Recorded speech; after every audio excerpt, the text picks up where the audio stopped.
Good morning and welcome to day 2 of our budget hearings. We are glad today to have with us Pennsylvania Emergency Management Agency and the Office of the Fire Commissioner. I'm glad to have both our Director of PEMA and our State Fire Commissioner here with us this morning. Before we begin, Chairman Struzzi, do you have any introductory comments? Thank you, Chairman Harris, and good morning, everyone. Just to set the stage for this morning's hearing, for PEMA, the governor is proposing a total general fund spending amount of $41 million for the upcoming fiscal year, representing an increase of roughly $9 million or 28.6% over the current fiscal year. And then for the State Fire Commissioner, a budget of $4.8 million, an increase of $36,000 or 0.8% over the current fiscal year. Obviously, gentlemen and your team, we support everything that you do wholeheartedly. I know that you guys have had your hands full in recent months, and we certainly appreciate the support for our EMS providers, our fire companies, particularly our volunteer fire companies. It does concern us, again, that we see the urban search and rescue line item taken out for $6 million, but I know that we have got a lot of questions to get to, and I'm sure we'll explore all of these issues, but again, appreciate all that you do. Thank you. Thanks, gentlemen. Director and Commissioner, if you all would stand with your staff so we can swear everybody in. Do you solemnly swear that the testimony you're about to give is the truth, the whole truth, so help you God? I do. Thank you. You may be seated. A quick reminder. Testifiers, please make sure that you speak into the microphone so that we can hear you. In the middle of the box, in the middle of the table is a box. Currently, the light is red. That light will illuminate to green. That means that our members have 5 seconds. 5 minutes, sorry. 5 seconds is cool too, but no. Our members will have 5 minutes to ask you questions. At 30 seconds, that light will turn yellow. When that light turns yellow, we ask that you try to conclude your answer. And when it turns red, we ask that you would stop. Our goal is to get as many questions in the time that we have allotted. For our members, remember to please use the microphones that have the white tape around them. It is my understanding that both the Director and the Fire Commissioner have opening statements that you'd like to give? Correct. Well, you guys can flip a coin on whoever goes first, but it's up to you. All right, go ahead. All right, I'll go first. All right, Chairman Harris, Chairman Struzzi, and obviously the members of the House Appropriations Committee, good morning. Thank you for the opportunity to come before you today to discuss PEMA's 2026 and 2027 budget request. At PEMA, our mission is to help our residents in the communities across the great Commonwealth before, during, and after disasters, which essentially equates to helping people in the communities every day. We do this in any one of our large number of ways. While our mission areas in emergency management are centered around 4 main areas: preparedness, response, mitigation, and recovery. These 4 words are tied to a significant amount of programs and initiatives, hundreds of millions of state and federal grant dollars distributed through approximately 33 different grants, and most importantly, the people that perform the work in each one of these areas. I'd like to highlight just some of the agency accomplishments within the past year. As part of the ongoing recovery from Tropical Storm Debbie, approximately 75% of the public assistance projects across the 13 declared counties contained what's called Section 506 mitigation under the Stafford Act.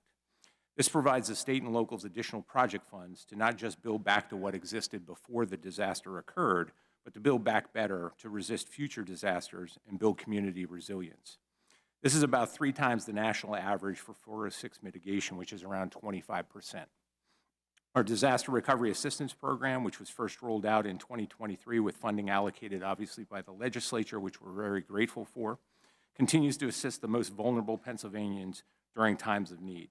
This past year, we authorized the program twice, once to assist with individuals impacted by flooding that occurred in Somerset County, and another authorization for a building fire, multi-occupancy building fire in Allegheny County. This provides critical support for individuals for home repairs, temporary housing, and replacement of essential personal property that they would not have any other way to pay for those expenses. Our agency continues to anticipate and prepare for impacts of changes in policy at the federal government level to continue to serve the residents of the Commonwealth. As we sit here today, there's a backlog of nearly $700 million in recovery funding that is tied up in the DHS review process for any expenditures that are greater than $100,000. This number does not include the $133 million in Building Resilient Infrastructure and Communities funding that is due to be reinstated to continue to build community resiliency across the Commonwealth. This delay, or these delays, have very real impacts on the communities and the individuals across the Commonwealth. Governor Shapiro has been very clear about continuing to fight for what is duly owed to the residents and communities of the Commonwealth from the federal government. While we have been largely successful in those endeavors, I think it is critically important to support the $100 million Federal Reserve Fund contained in the governor's budget proposal to assist with bridging any gaps that occur so that state agencies can continue to serve the residents of the Commonwealth. Lastly, I'd like to highlight that this agency is part of a much larger emergency management enterprise that serves the residents every day. While the challenges are many, the success of the entire system is in the people that are involved, whether it is the volunteer municipal emergency management coordinator, who is also a volunteer firefighter or an emergency medical technician, on top of being a father or mother and having a full-time job. Our county emergency management partners, our voluntary organizations that are active in disaster, or the individuals that work within our agency all understand the mission and are committed to helping the residents of the great Commonwealth every day, no matter what the situation.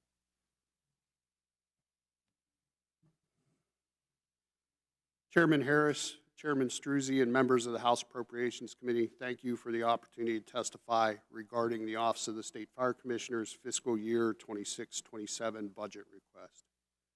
The Office of the State Fire Commissioner serves the needs of the Pennsylvanians by supporting the fire service through 4 primary program areas that address core needs of the fire service.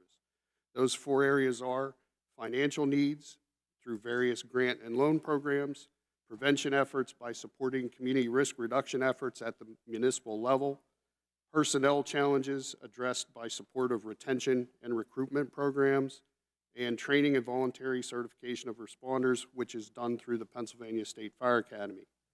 The Fire Commission serves one of the most vast and diverse fire service communities in the United States.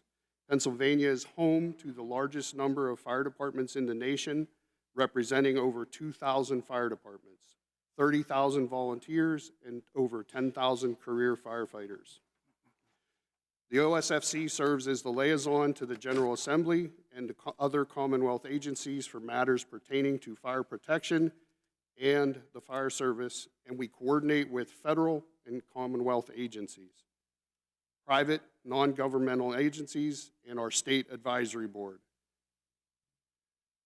Our proposed budget for 26-27 will allow the office to continue to provide direct support, coordination, and resources for fire prevention, training, and control activities to the fire service community, municipal leadership, and other emergency services personnel.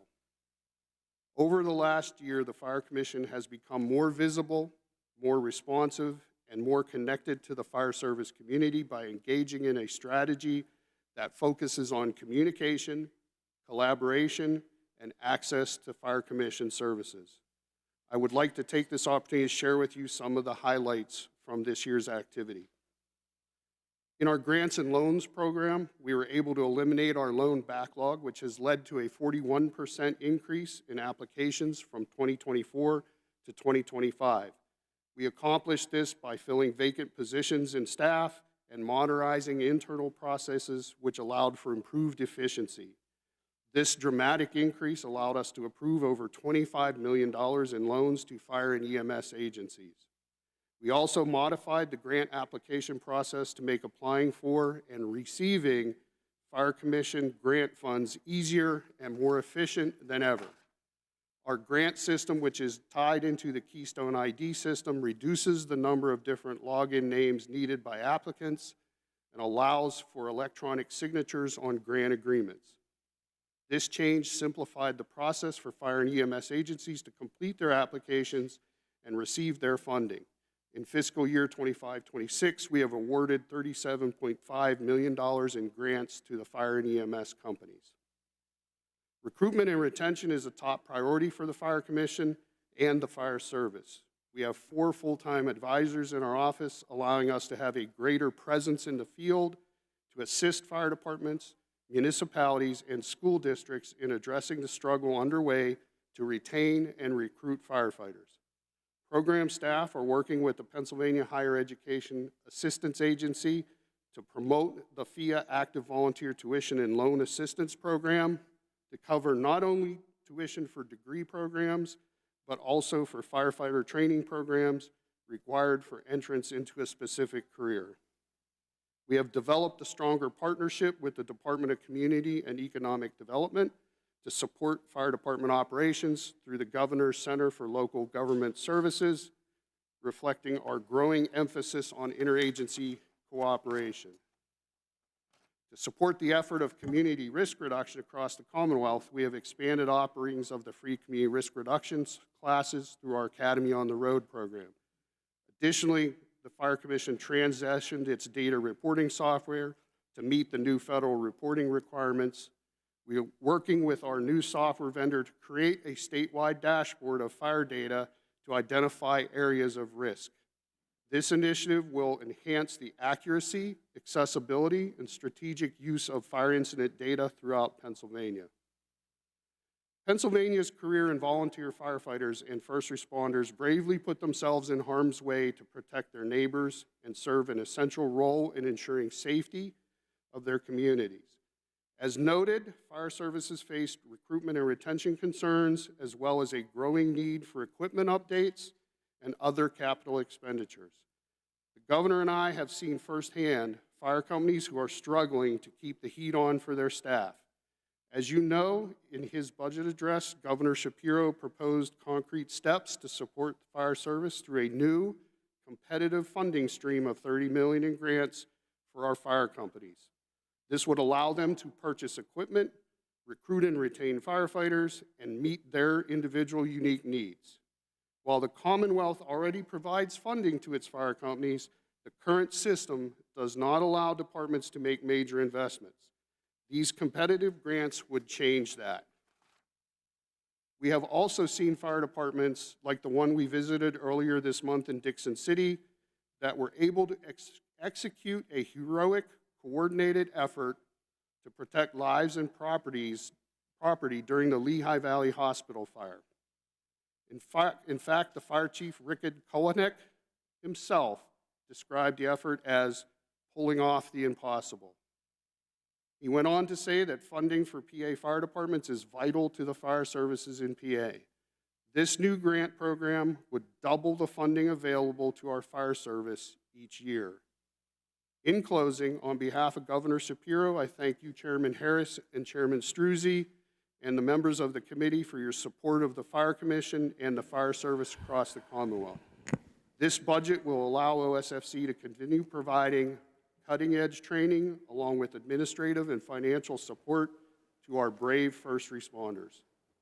I appreciate the opportunity to appear here before you today, and I look forward to answering any questions you may have. We thank you both, and with that, we'll get underway with questions. We'll start with Representative Kincaid. Thank you, Chairman. Thank you all for being here today. Given the recent snowstorms and sort of the transition over that we've seen because of municipal elections, there are a number of local officials in my area that are new to their positions.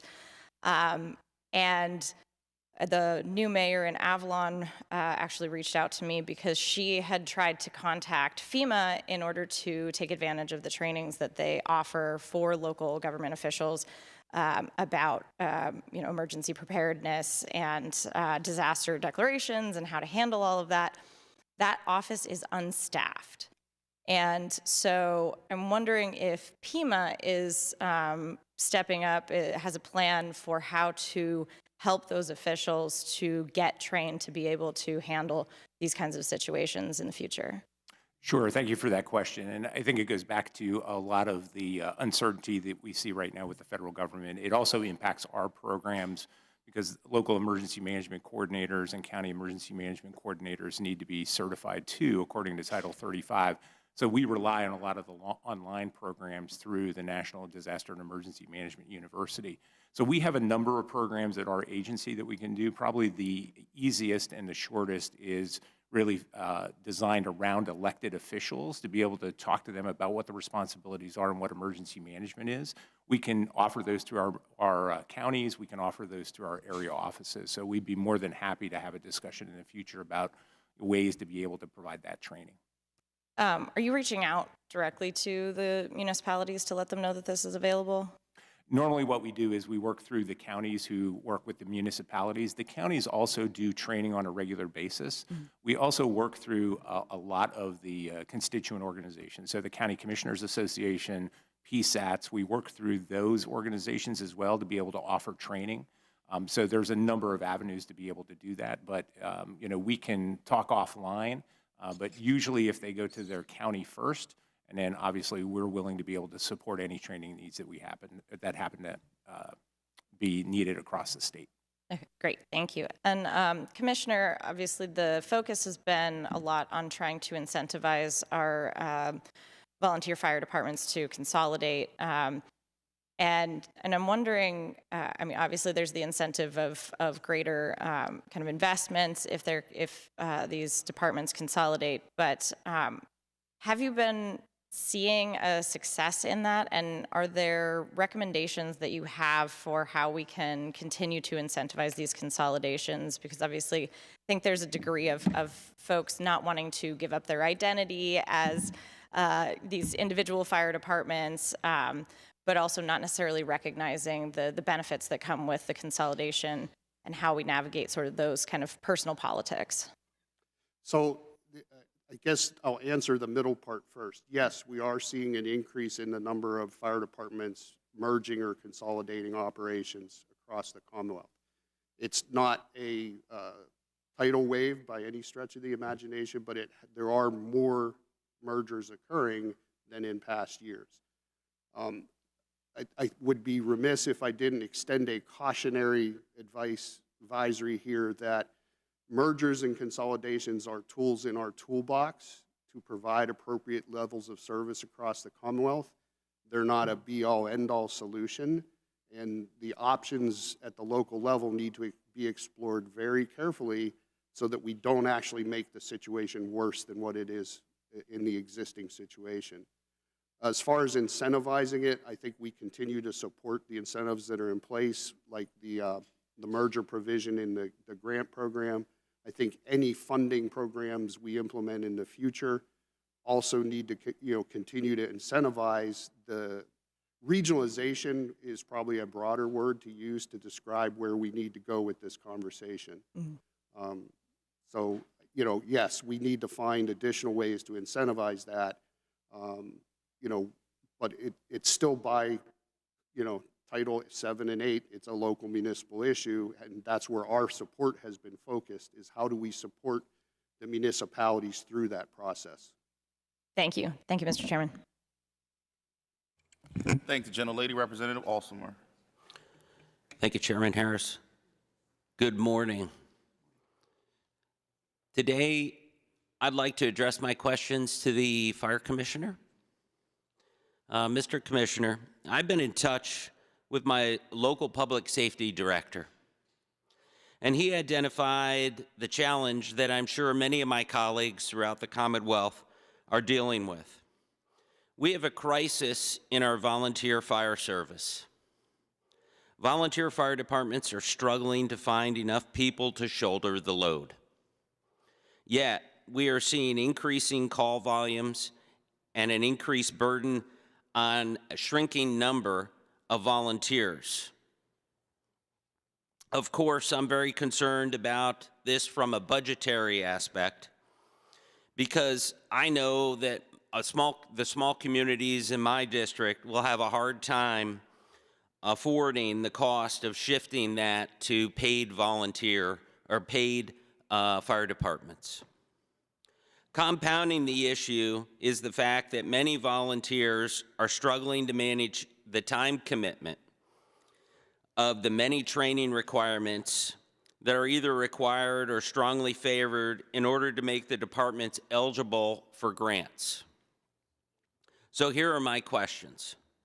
First, what is your assessment of the current status of the volunteer fire service across the Commonwealth? So the answer to that question, Representative, is it varies across the Commonwealth. The strongest struggles are in our rural communities where populations are declining and therefore there's less of a pool of people to recruit from. And we need to find ways to answer that specific question rather than just taking a blanket approach to recruitment. Because there are also areas in the Commonwealth that are booming in recruitment or having no trouble finding volunteer firefighters and staffing firehouses and fire equipment.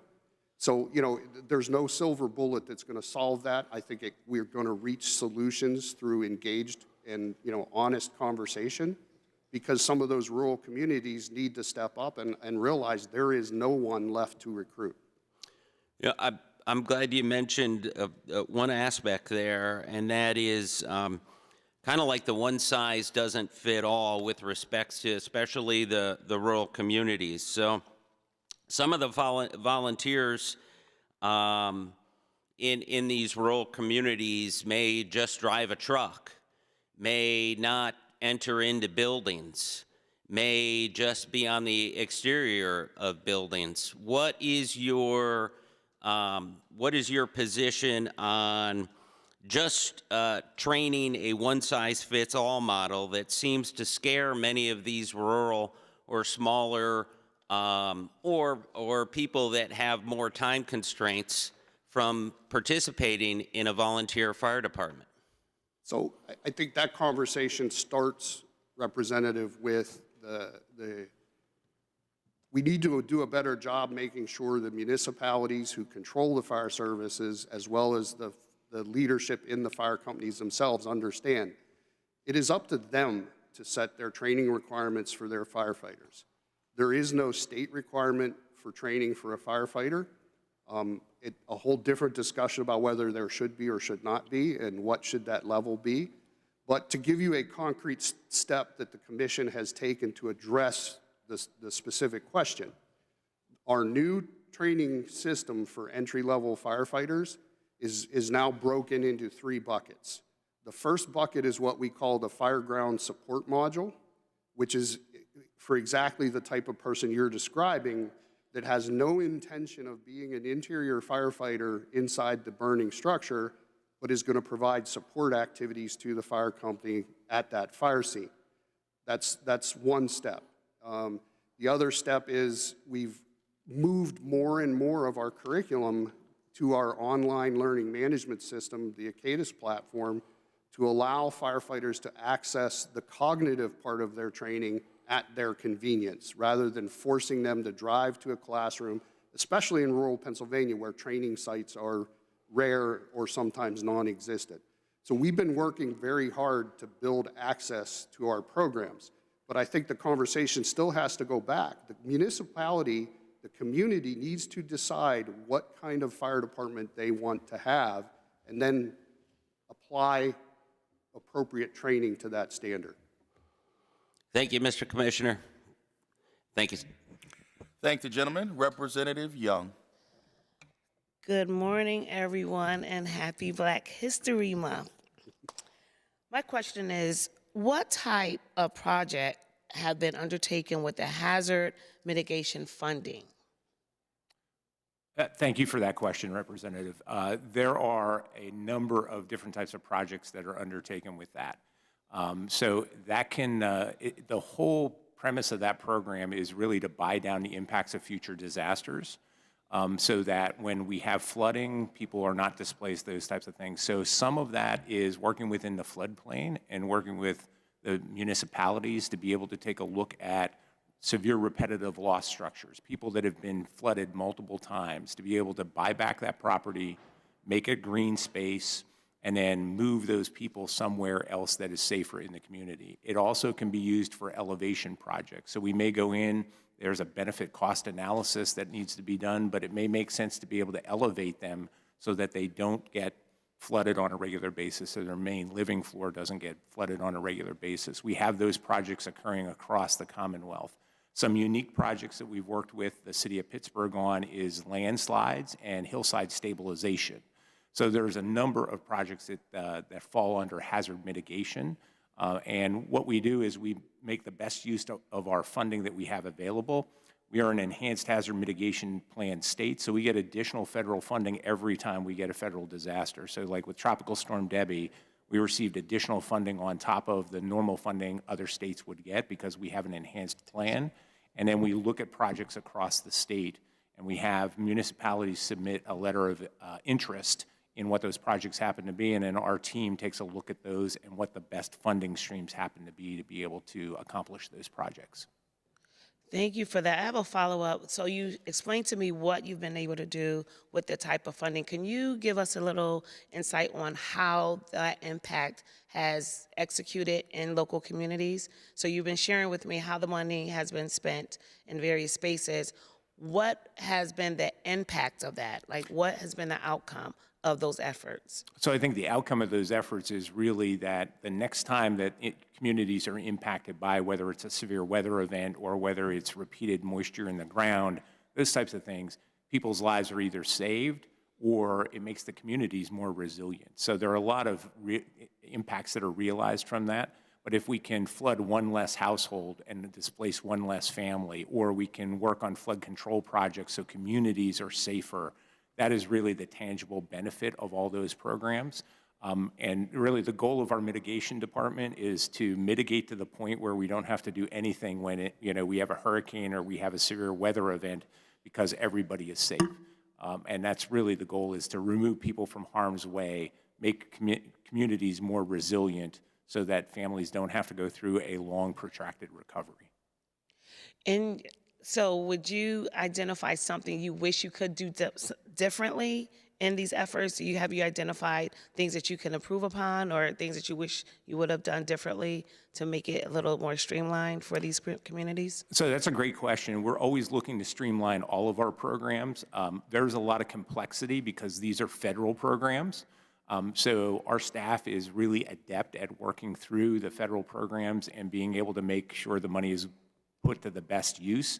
One of the challenges we see with some of the other states is they're sitting on large sums of hazard mitigation funding, and because of the complexity of the programs, they don't have the ability to be able to use it. We don't suffer from that. We actually have a great mitigation team that works that. I think, in the continuing discussion and the impacts from the federal government side of the House is taking a look at, could we develop a state hazard mitigation program in the future that would be more flexible, more efficient, and would not be prone to a lot of the complexities that we see in the federal programs. Thank you. Thank the gentlelady. Representative Brown. Good morning, and I want to begin by thanking you all for your service. Thank you for being here. So the good gentleman from Pike and Wayne County began asking questions about retention issues with our firefighters. I do come from a rural community, Lawrence County, and in fact, in my own township, we have one firefighter who should be retired, but there's no one to replace him. So I'm very concerned about retention and recruitment of our officers. So you have a statewide recruitment and retention program per Act 20 of 2019. What issues will the additional funding specifically address, and then what will it not address as it relates to firefighters, Commissioner? So thanks for, that's a very pertinent question, because the additional funding will be used to bolster some of our activities to get a better quantified picture of the recruitment efforts across the Commonwealth. We've done a literature review, and we have some high-level data that is old and probably not appropriate anymore. So we're going to try to funnel some of the additional funding into, I'll call it a research project, a survey, where we can look at our socioeconomic breakdowns across the Commonwealth, who's struggling, who's not struggling, what are the barriers to entry, and then we'll be able to propose solutions to those barriers to entry. And what is the time frame for that? Yesterday, if I had it my way, but we're going to work on that very diligently this year. Good. And with the related firefighter recruitment and retention issues, were they vetted with the State Fire Advisory Board? I'm sorry, what specifically? The funding proposal For, that's been proposed to fund recruitment and retention efforts, was that vetted with the State Fire Advisory Board to get feedback? so, no, but I believe the funding for recruitment and retention was originally established before the Fire Advisory Board was seated. I see. Okay. So any complications you see moving forward with retention and recruitment? Well, once we have the numbers, I think we're going to be faced with some very tough decisions based on what I see as I travel out throughout the Commonwealth, especially in rural Pennsylvania. Literally, there's no one left to recruit the situation you're describing. Well, how do we provide fire protection to our communities in an environment where there are no people to provide fire department services? That is going to be a very difficult policy decision. And right now, the way Title VII and 8 are written, that is a local municipal decision. Got it. Okay. Thank you. Thank the gentlelady. Representative Webster. Thank you, Mr. Chairman. Good morning, gentlemen. And again, thanks for your time, efforts, and service to our communities. It's outrageously important. I'm reminded over my experience in the last few years in my district that I think the number is now 47 homes because of flooding and other events are now FEMA properties, are now municipal parks, and some of them are nice and these different things, but we're facing a time when on the federal level, you know, maybe no funding, maybe delayed funding, maybe reduced funding. And I want to ask you about, you know, how that impacts your budget and our ability to protect Pennsylvanians who are going to, you know, face those same kinds of storms over the next few years. Representative, thank you for that question. And it is concerning from our perspective, obviously, when it comes to hazard mitigation and continued funding from the federal level. When we look at the emergency management side of our operation, about 90% of the emergency management side of PEMA is funded through federal funds. So many of the programs that we have, and we're only as good as the programs that we have within our purview, the hazard mitigation programs are federally funded programs. So that is a concern, and there are a number of those types of programs. So, you know, we want to put that money to the best use, and as I said, our team back at headquarters is extremely adept at using those funds and being able to work with the municipalities. They're not easy programs some days. We've had to work with communities because there is concern about buying back property and then potentially losing that tax base. So I think that begets a larger question to be able to work with the communities to be able to keep those individuals, you know, while we're removing them from harm's way, we want to keep them in those communities, obviously. So I think, you know, there's a lot more work that needs to be done. I think the focus needs to be more on mitigation and making it simpler and more efficient than what it is with some of the federal programs that we deal with right now. And we're always looking for ways to be able to make our programs more efficient across the state and to be able to work with, you know, the municipalities that are, you know, adversely impacted by these flooding events. Right. I wasn't expecting this, but as you said, words mitigation, et cetera, maybe take that step forward.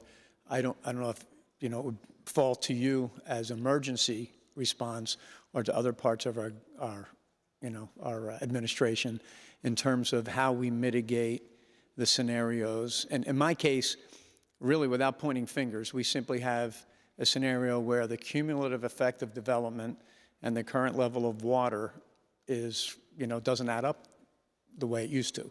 It's making these properties vulnerable to flooding drastically, like with a velocity of water that's unbelievable.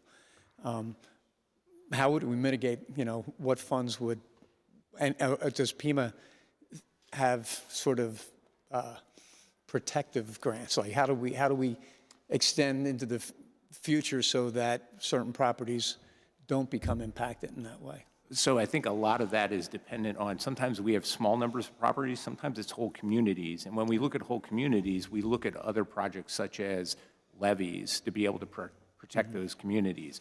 The challenge is those levees, again, they are complex projects. When we take a look at Eastwick outside of Philadelphia, when we take a look at some of the projects associated with trying to protect that community, it requires a lot of input into that. There are potential downstream impacts as well. They're not insurmountable. We have a great working relationship with the Army Corps of Engineers. There's what's called the Silver Jackets program, there's a long story about how it's called the Silver Jackets program, but we work with them and we work with other community partners and other federal agencies to address those concerns.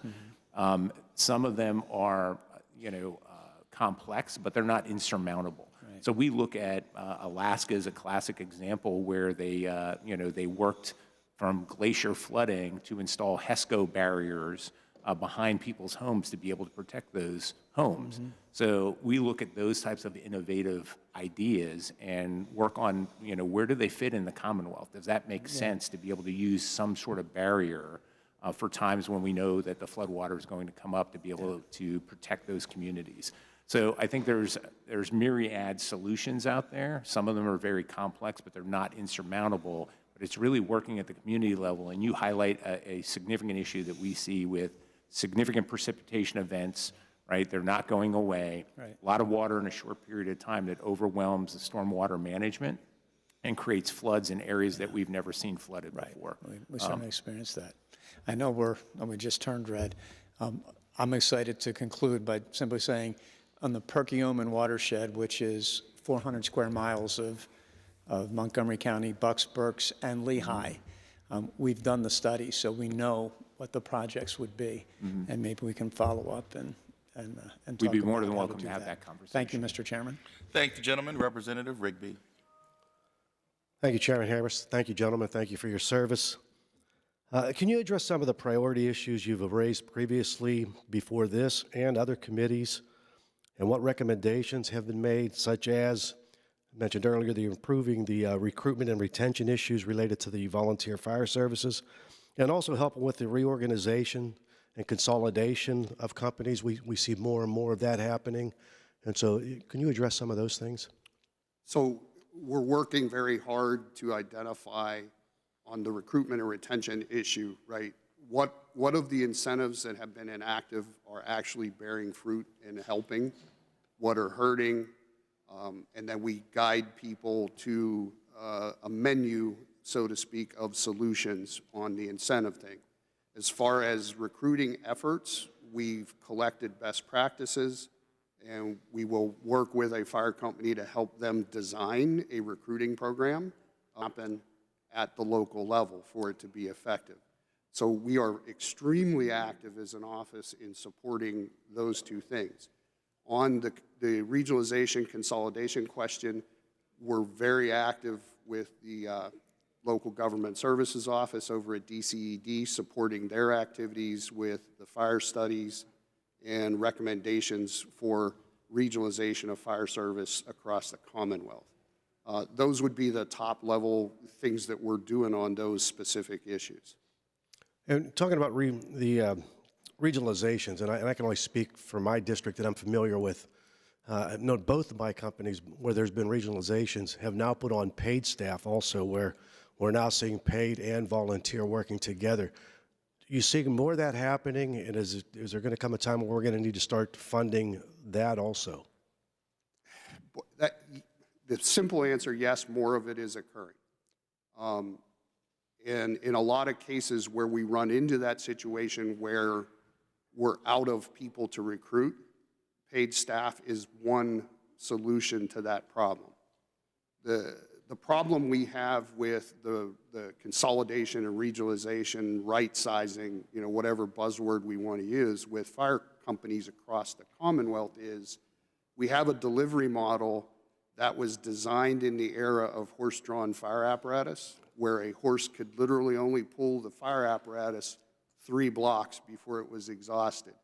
So we have a lot of areas in the Commonwealth that have gone through the process over many generations to right-size service provision. We also have a whole lot of communities that have way more fire departments than they need. And that's where we have to be very cognizant at the commission. There is no silver bullet answer to any of these questions. And it's working with local leadership to discover a solution that potentially will work best in that local environment. And I agree with you. The regionalization is working great. There's getting rid of a lot of duplications of services when you have trucks, a mile and a half apart. So I thank the work that you do, and we hope to continue on with this. Thank you, sir. Thank you.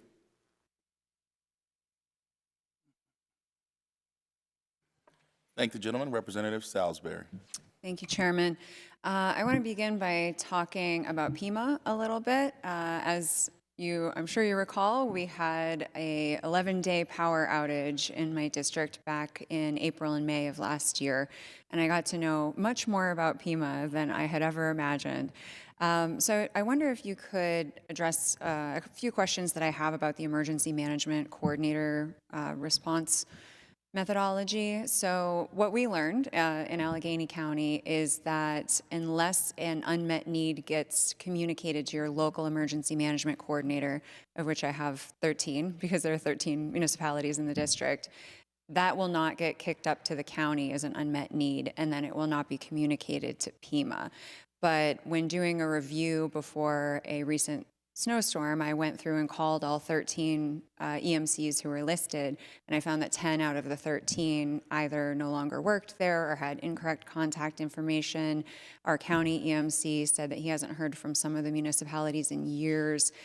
Would it be appropriate for the state to try, and I know we have many, many municipalities, but would it be appropriate for the state to try to address some of those contact issues to help with communication of unmet needs?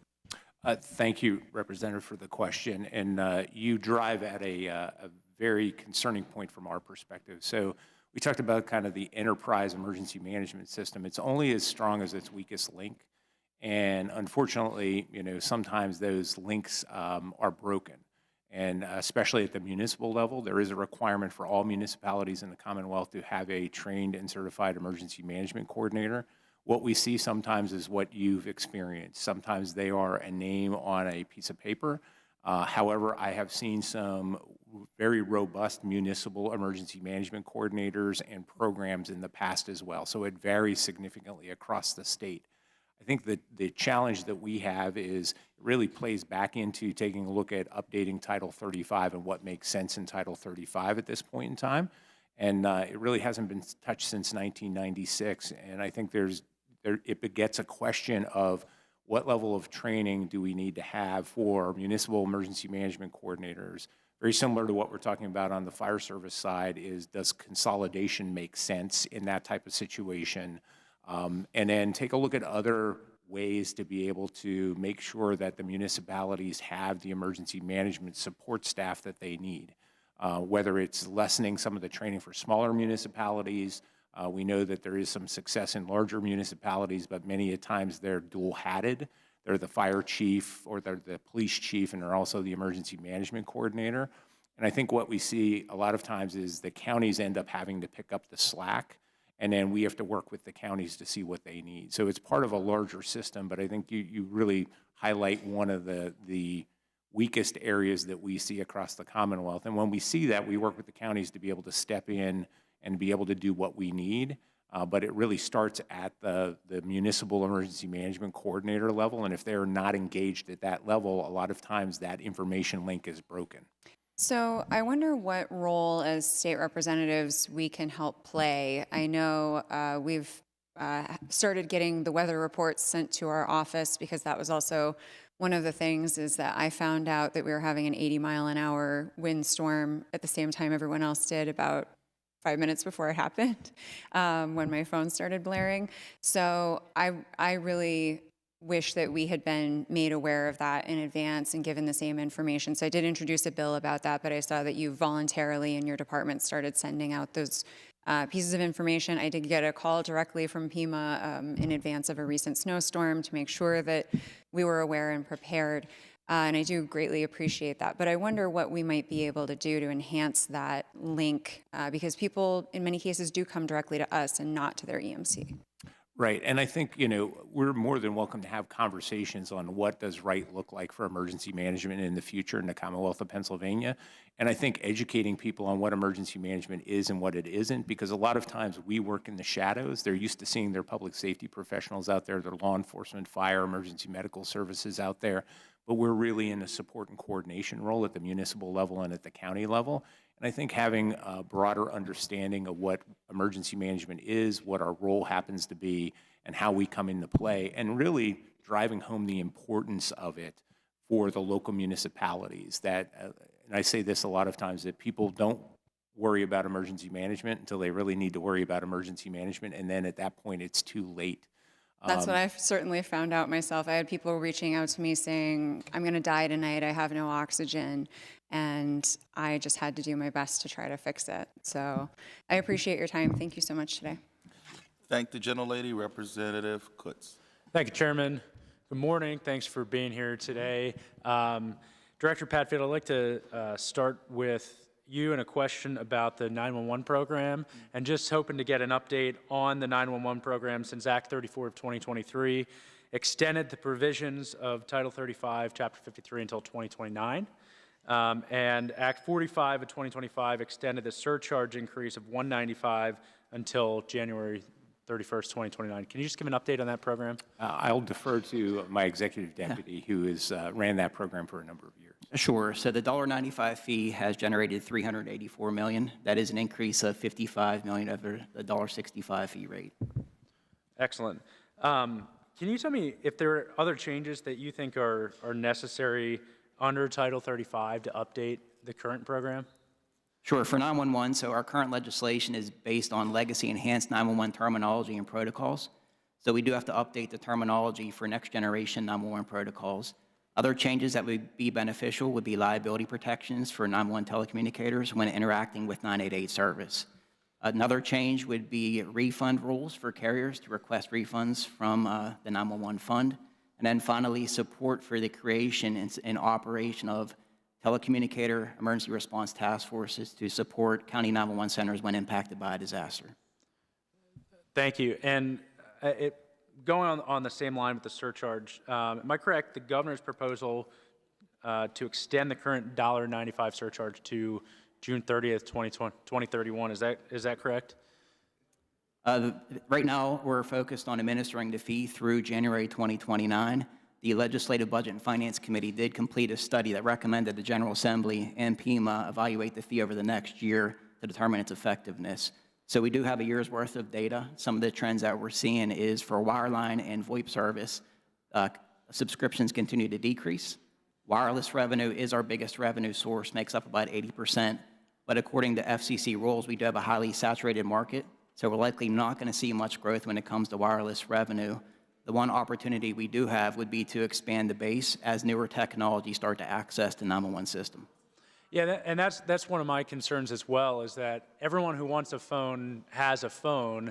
And I think you hit the nail on the head. I believe there's something like over 1.5 million devices actually over the top for people who have multiple devices who pay that. So I'm concerned about that being flatlined and ensuring our 911 operators have the resources that they need. So I appreciate that and some of those ideas to improve that program. I would look forward to collaborating with your office to get some of those across the finish line this session. If I can pivot to the Fire Commissioner as well, Commissioner Cook, as we're coming into, we've talked about recruitment and retention today. One of my concerns is rural fire companies who don't have the tax base to make some of the improvements necessary. Let me give you an example from Cumberland County, right across the river. Monroe Fire Company is a rural company that responds to everywhere around them. So they're going to the places with the big population. That, for me, is Silver Spring, Upper Allen, but they don't have the tax base.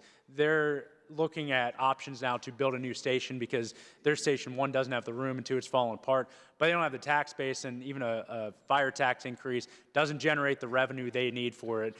Is your office looking for companies like that where their call volume to those higher, even as the RIT team or mutual aid partners to those higher population areas, who don't have the tax base but nonetheless are in need of dire infrastructure improvements. Is your office looking to identify those places who need those capital improvements and attempting to include them in these programs when they're in need of it and some of their higher population counterparts are able to make those changes and they're not?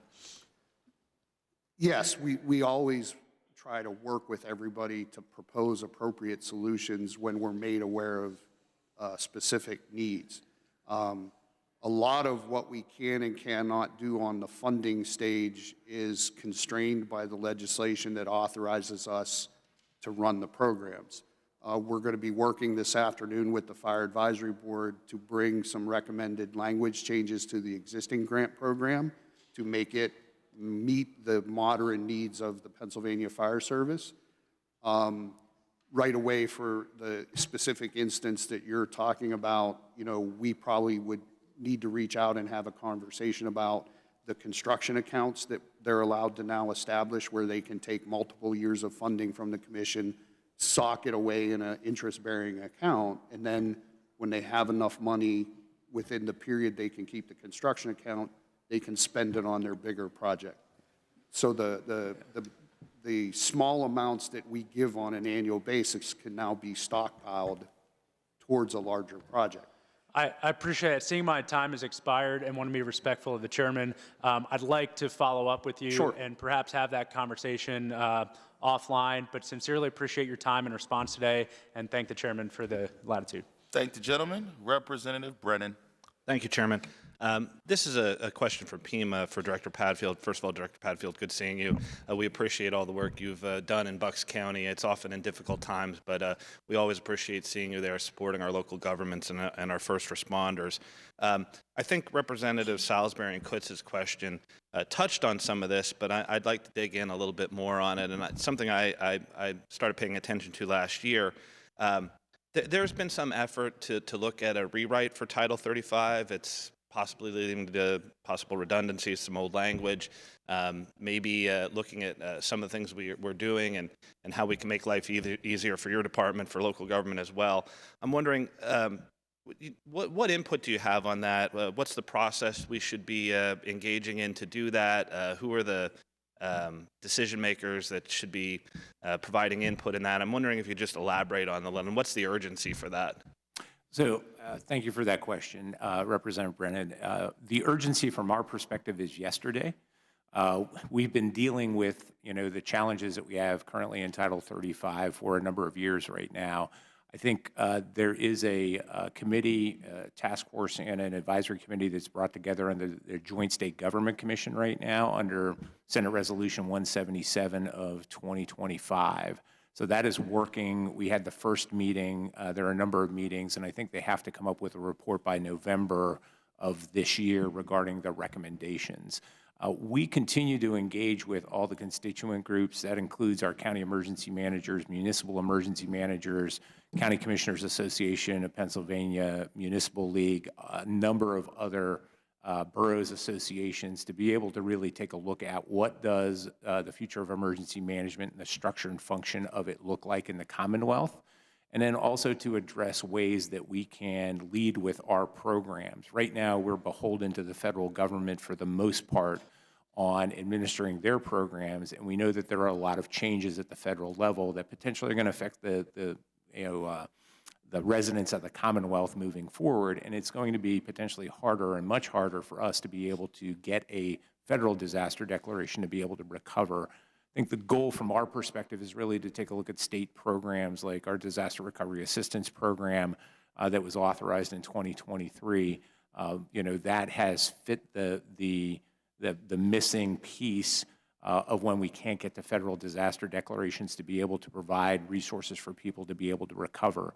So it's looking at engaging all those constituent organizations and then taking a look at what is working right now, and then what does the future of emergency management need to look like in a Commonwealth with over 2,500 municipalities. Right. And you mentioned the Disaster Recovery Assistance Program. What are some of the successes that you've seen from that program, and how are you adapting to the federal changes that you mentioned? So another great question. So that program has been authorized about 9 times so far since 2023. They've been smaller incidents where it's been flooding, impacted communities. It's helped about high 80s, low around 90 people. And it's really centered around 3 areas. It's really home repairs to get them back into a safe, sanitary, and secure home. It's temporary housing if they're displaced from their home while they're getting their home back together. And it's really essential personal property that they may have lost in that disaster that they need to be able to maintain their employment and those types of things, or to be able to live. So we've seen tremendous work in that program, partnered with our voluntary organizations active in disasters and the state component. What's really critical is case management, because we can't do it all with our program. When we looked back at the times it was deployed, FEMA's individual assistance, if there was a federal disaster declaration, would have equated to about $3,500 that these individuals would have gotten. Our program, the way it's structured right now, on average, they're seeing about $5,800. That is a significant boost for the folks that have no other alternative. They can't get a loan to be able to recover. So we've seen a lot of success. The future, we want to flip that program, and we want to lead with that program rather than wait to see whether we can get federal disaster aid. We can lead with that program, make it much more efficient. We can turn it on a lot faster. And if we ever do get to a federal disaster declaration, we have the ability to be able to get the cost associated with that reimbursed through the federal disaster declaration. I see my time's out, but thank you all for your service, and thank you for your response. Thank you. Thanks, gentlemen. Representative Nelson. Thank you, Mr. Chair. Gentlemen, welcome to the chamber, and Commissioner, I wanted to thank you for your visits to Westmoreland County. You know, our firemen, thank you. We appreciate your commitment and being in person, showing up at those, numerous trainings and activities where our firefighters are going. I was really looking forward to this morning, because one of the areas of concern I have with the budget is in the area of the Urban Search and Rescue Team, the USAR. Specifically, Governor Shapiro is proposing a $6 million cut in that line item, which would directly impact that Western Pennsylvania response team. This bipartisan 2024, we set that into motion. There was a commitment or agreement made that that $6 million would be there as the team is building up. I think your office has a contract with the funding agreement is with the city of Pittsburgh, which is sponsoring the agency for the Western Pennsylvania Urban Search and Rescue Team. With this $6 million cut, what's happening with the support of Western Pennsylvania's team? Sure. So there's no lack of support for that team right now. So that is the second year, so they'll receive $12 million total for support of that team.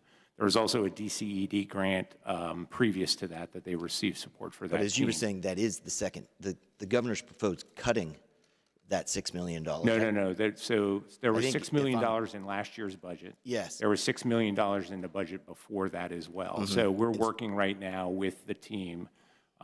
They provided us the sponsoring agency agreement letter that the city of Pittsburgh wanted to be the sponsoring agency in January of 2025. But Mr. Director, I spoke with a member of that team, and to quote him, the Urban Search team is hanging on by its fingernails and is still waiting for last year's $6 million.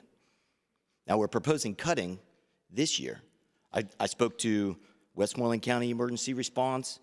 They said that this USAR team is still building capabilities.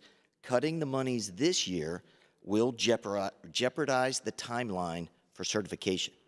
And when I spoke to Allegheny County, he did a great job. Very simply, he said, no funding means no team.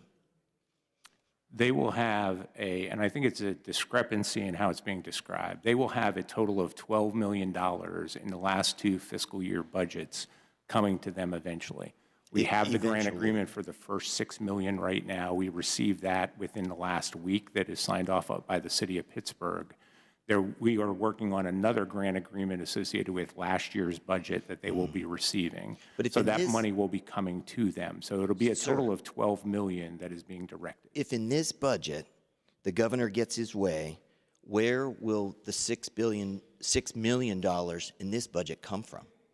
There will be no more money in this budget because they were legislatively directed funding pieces that were specific to that team. There was a committee that was brought together under the Joint State Government Commission under Act 113 of 2024 to be able to study urban search and rescue in the Commonwealth and to be able to make a series of recommendations regarding what is available in the Commonwealth, what the future should look like, and how that should be funded. There are a number of recommendations in that report regarding funding going forward, and we're more than happy to be able to work with the General Assembly to be able to determine what right looks like for the totality of the urban search and rescue system in the Commonwealth. And I thank you for your honesty there, you know, with the potentially that $6 million cut may be holding.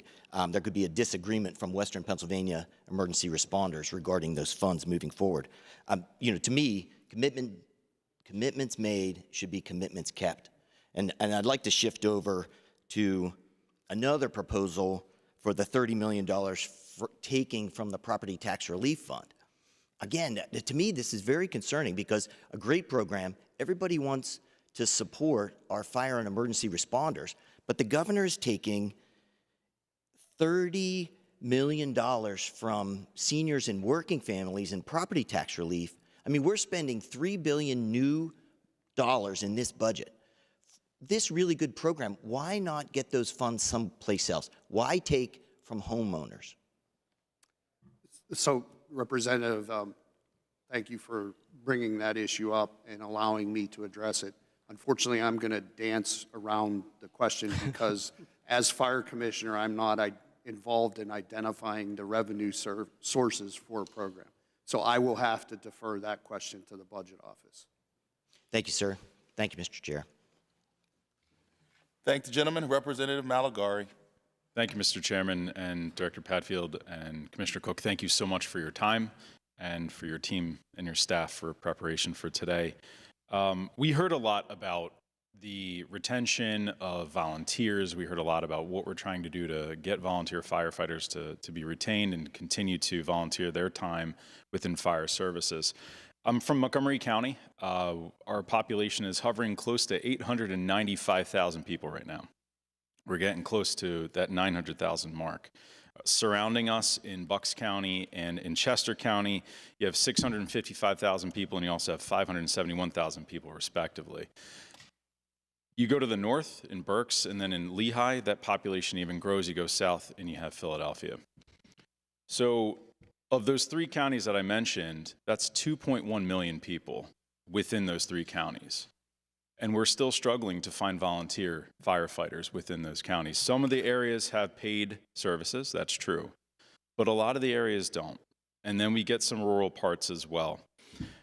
My question for you is, outside of some of the typical things that we talk about with trying to recruit and retain our volunteer firefighters in tax exemptions or property tax credits or other programs for educational aspects, what more can we do to try and recruit and retain volunteer firefighters? If we have a population base that allows for it, we have plenty of people, that is a truth. How do we get them to volunteer? I'll start an answer, Representative, with a positive side of that question, which is we have to teach the fire companies to actively recruit. And what I mean by that phrase is where we see volunteer fire companies having success in recruiting volunteer firefighters. A, there's a population willing to volunteer. B, they're at what we call actively recruiting. They're out in the community, they're at the farmer's market, they're at the sporting events at the high school. They're, countless hours of recruiting activities, right? And those are the fire departments that are having the best success in finding volunteers. But it starts with that first point. Agree. There's a pool of people available to recruit. And I mentioned we've been doing some preliminary study of this issue, and the review of the existing data that's out there in some old studies. Approximately 74% of the people surveyed in Pennsylvania by the International Association of Fire Chiefs study that was done, I think, in 2022, 74% of those people surveyed want nothing to do with the fire service, So, career or volunteer. so if that's the case, there is a different aspect that we have to look at. We can't just continue to do the same thing and expect the different result to occur.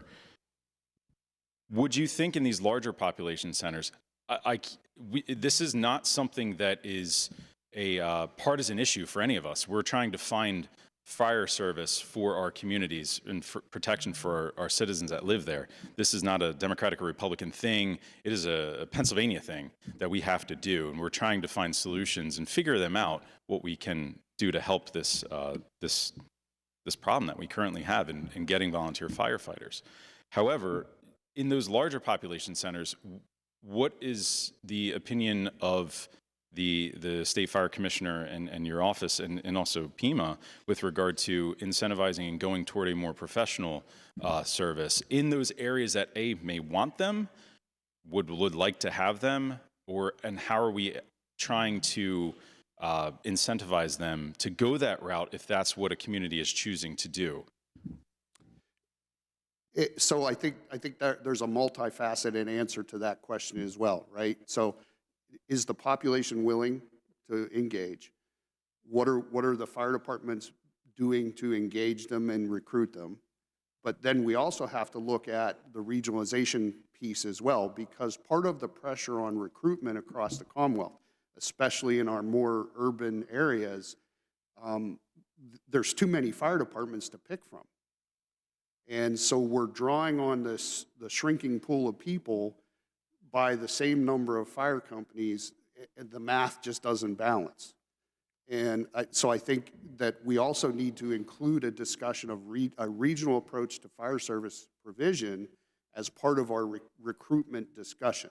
I appreciate that. And I'll use Allegheny County. I'll hold that then. Thank you for your time. Please reach out for further discussion. I look forward to continuing to work with you. Thank you. Thank you, gentlemen. Representative Krupa. Thank you, Mr. Chairman. And I want to thank all the testifiers, not just for being here today and being prepared, but for your support and your advocacy. I think everybody in this room and your average taxpayer would agree that one of the core functions of government is public safety. And that's why it really gets me upset, and I'm going to step on my soapbox for a second. The wasteful, fraudulent, and abusive spending across the board, not so much with respect to what you all were doing. You guys are operating on shoestring budgets. But if lawmakers and bureaucrats would boldly defend and take a stance about that fraudulent, wasteful, and abusive spending, funding our first responders should not be the issue that is today, and it should be a priority. And I commend you all for what you do in your advocacy efforts.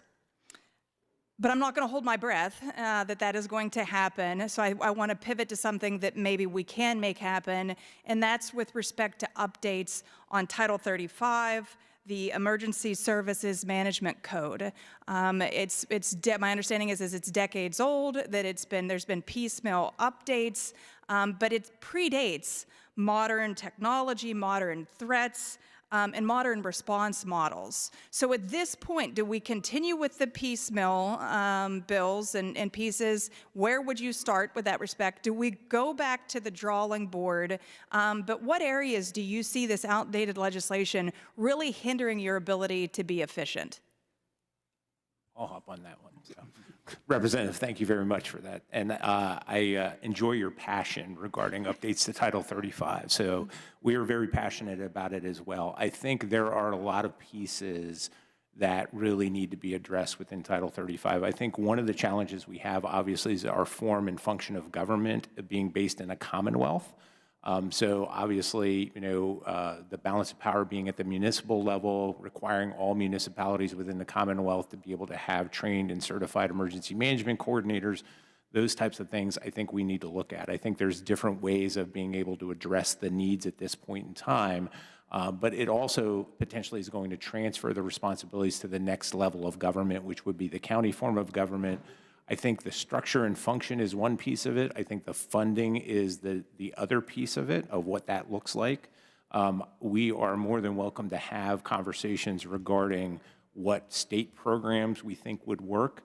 With the Disaster Recovery Assistance Program, we have a lot of knowledge in what works and what doesn't work right now.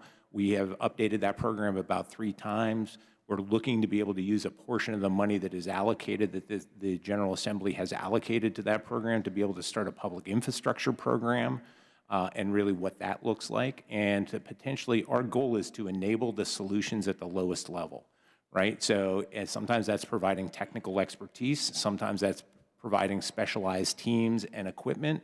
Sometimes that is providing funding at that level as well to be able to enable those solutions and to be able to recover from disasters faster and address the needs of the disaster survivors or those that are most impacted.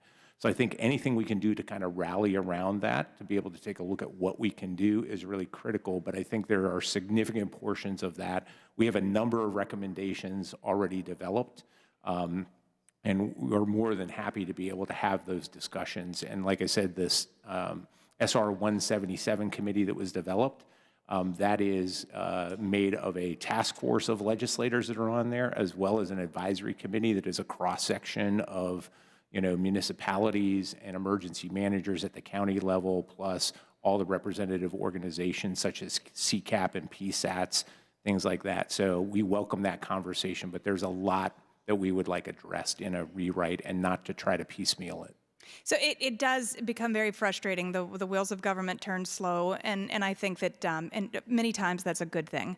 But what do you see as roadblocks right now? Because this is an obvious issue. It's a bipartisan issue. What are the roadblocks that you're encountering, and what can we as lawmakers do to help get this issue across the finish line so that we can see those results that you're advocating for?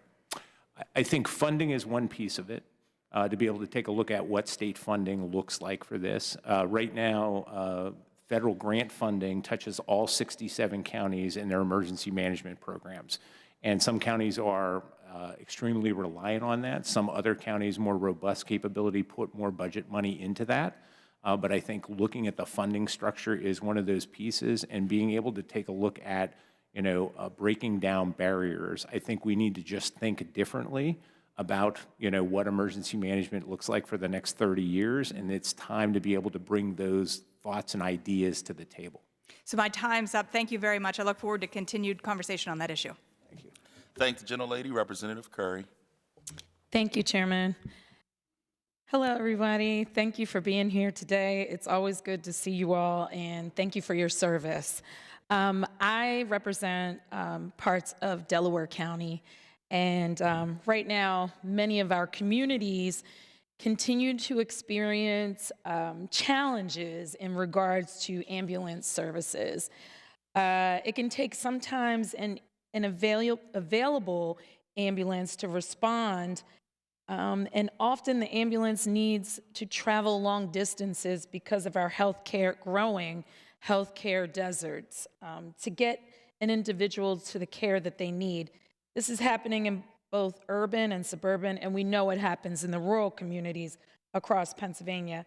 It is essential that we find ways to provide support for these services and ensure that people have the needed access to these life-saving emergency services. And so, what are your thoughts on including EMS in the new supplemental grant program in addition to the fire companies?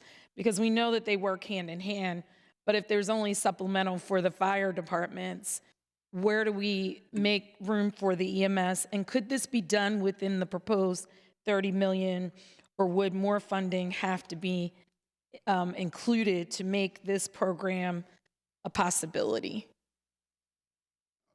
Madam, thank you for the opportunity to address this issue. The proposal put forth by Governor Shapiro is to provide the supplemental funding to the fire companies only. The reason for that is fire companies, unlike EMS, have no fallback funding stream that they can rely on.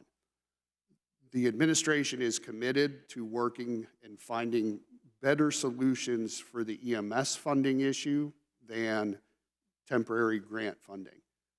They're looking at more permanent solutions. I'm not directly involved in those discussions as the fire commissioner, right? But through my partnership with Director Martin of the EMS Bureau, I'm aware that those conversations are occurring. Where this does touch the Fire Commission directly is when we have the volunteer fire departments and our career fire departments that step into that service gap. So where we know there's a delay in an ambulance arriving, the fire company steps up to provide quick response services, in one model. But right now, the commission has no funding stream to support that activity. Okay. So they're absorbing that cost on. So there needs to be some improvements where that. Yes. Okay. Thank you so much about that. And then I just wanted to ask before my time goes out, in Upper Darby, where I live and where I represent, we have a smoke detector giveaway program and a safety home assessment program. We have like close to 90,000 residents that live in that township, and we're just trying to figure out how to make that funding available for these programs that are essential, that actually help the fire department if folks have these detectors and home safety assessments.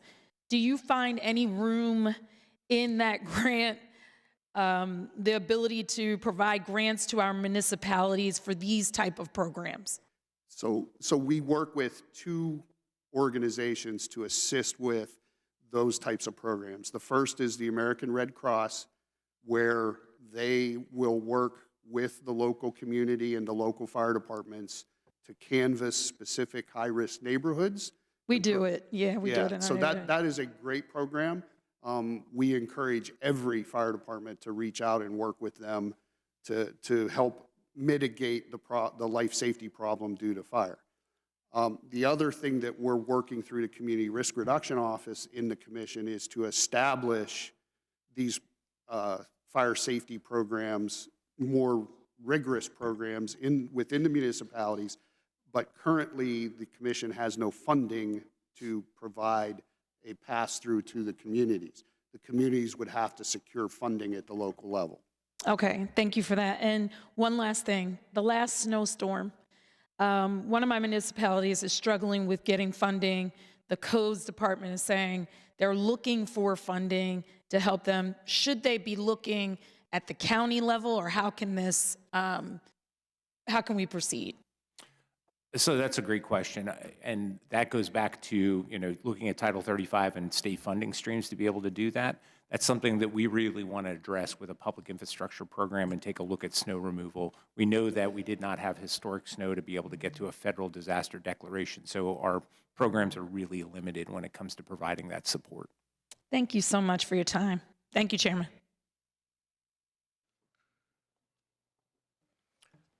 Chair thanks the gentlelady and goes to Representative Riker. Thank you, Mr. Vice Chairman. Gentlemen, thank you for your time here today. Mr. Fire Commissioner, I have heard a lot of compliments from my fire and EMS companies about your office, especially when it comes to grant funding. So thank you for that. I mean, it certainly means a lot whenever you are responsive to these fire companies and just being on the forefront out there. As Representative Curry was just mentioning, the EMS funding is facing some challenging, and in particular, I'm sure you're aware that back in November, the Auditor General DeFore found that approximately $20 million, or 68% of the Emergency Medical Services Operating Fund administered by the Department of Health, obviously not your department, is unaccounted for. Do you have any concerns with how this program has been managed? I'm sorry, I don't know that it's appropriate for me to comment, because the only information I have is what has been published in the media. So as the commission, have you been involved with assisting the Department of Health at all, or sort of stepping in and working with them to address this concern? Not on the financial concerns, more on the operational end of how do we provide medical services to the communities. I just, and I'll sort of end with this. An EMS company in my district actually sent me an email, and they were suggesting, and something for you to think about, if the state fire commissioner would be interested in taking over and administering this program. Obviously, due to the concerns with the administration, I think it's been going on for about 15 years. I think the Auditor General has found, and to the point that this particular EMS company has actually been reluctant to apply for this grant funding due to these concerns. Would that be something that you all might be considering taking over? I'd be willing to have conversations I don't know whether it's appropriate to commit or not until we would have those conversations. Sure. I certainly understand that. Just sort of wanted to plant the seed. Again, this was something that I'm hearing from my folks back home. And again, it's a, just a reflection on how well the State Fire Commissioner is operating and dealing with these fire and EMS companies. So thank you, sir. I certainly appreciate your time. Chair thanks the gentleman and recognizes Representative Madsen. Good morning, and thank you so much for joining us today. I wanted to give two shout-outs, one to the administration for upticking the appropriations to the Harrisburg Fire Department.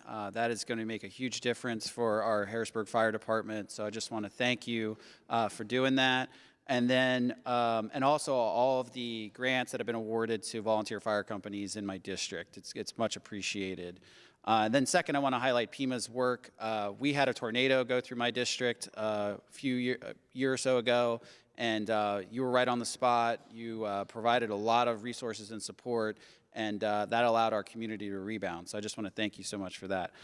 My question is along data centers. I have some being proposed into my district. I've had constituents reach out over a number of different questions, but one of those questions was, how does this work with fire? What are the dangers of data centers, and how can local volunteer fire departments or paid fire departments, what are some best practices and what can they do to communicate to constituents that if there are a fire, what are the risks and best ways to respond?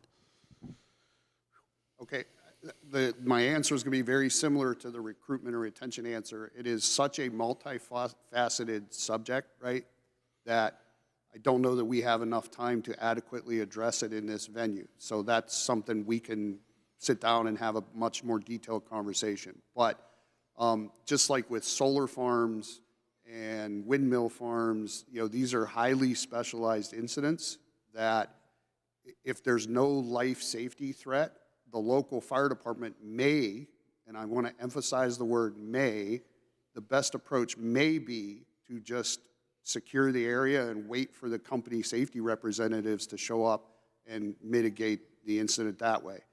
These data centers are such huge structures. There's probably no fire department on the face of the earth that's going to put a fire out in one of them once it gets rolling. Therefore, the code enforcement piece becomes huge with these facilities. Yeah, because I think planning seems to be a huge factor in this. Before municipalities, I know they get interested because they hear about the revenue, but it does seem a lot of proactive conversation has to happen first, particularly around how to respond should there be an incident. I'll leave it at this. Are there any, in your knowledge, have we had fires at any data centers, and then what was the response when that happened? Knock on wood, thankfully, Pennsylvania has not. There have been fires in data centers across the U.S., and usually they are large-scale losses. When you say losses, can you? I don't want to speculate on dollars, but we're into the millions of dollars, probably billions of dollars of property loss. I see. I was just making sure we weren't talking about lives. No, not lives, just property. Just property. Okay. Thank you. Chair thanks the gentleman and recognizes Representative Devanza. Thank you, Mr. Chairman, and thank Commissioner Cook and staff for being here today. Just want to make 2 points real quick before I get into my issues. I had 2 fire departments merge this year, and for some reason, they got some less money for the fire and EMS grants. And for somebody that, whether they missed something or there's a glitch somewhere along the way, if we could just have you guys overlook that to make sure that they get that money. It's just that money is that important to those guys. And then also, the statewide computer system just doesn't seem to be user-friendly.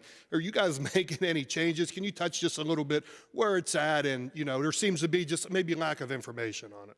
So I'll address it at a high level. And initially in last summer, the commission did drop the ball on the rollout piece and how well that, or not how well that was not communicated to the community.